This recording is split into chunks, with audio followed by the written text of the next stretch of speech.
Cutting is I start with empowerment of health, blood pressure, diabetes, heart disease, that we know is predominant in black and minority ethnic communities. How do you manage to get those communities to engage, and the people, certainly in terms of diabetes, blood pressure, which we know is a silent killer, and heart disease, because in terms of the UK, obesity is becoming an increasing problem, but in terms of engaging people, quite difficult.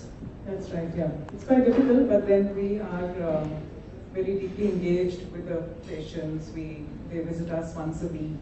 There's a strong follow-up. We have very good teams that help them to follow a certain lifestyle. And I think when they get the results, that is what is really motivating.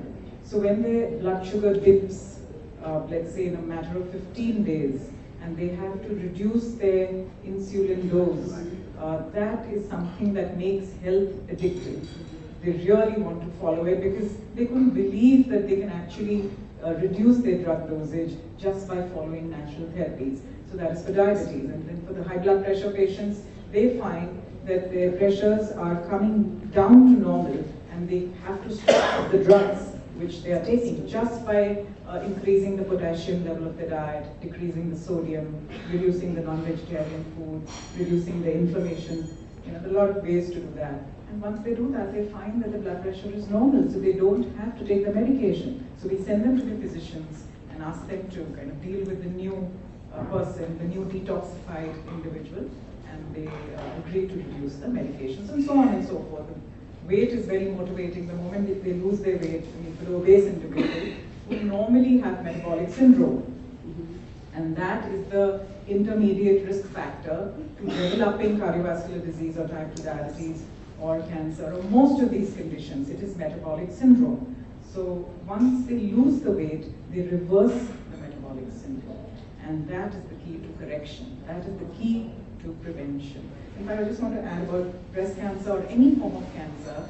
So there was a research which found out that 95% of all cancers do not happen because of the oncogene.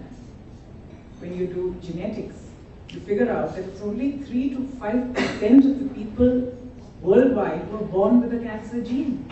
So why are so many people getting cancer? It is lifestyle related. That's how it is. So when you just bring about a change in lifestyle from a 7-year-old onwards, when you do the test, the genetic test, and you tell them you don't have any of these genes, so why don't you just... So I think that really helps. So constantly engaged with the patient and following it up through and through, I think that's really the key. Fantastic.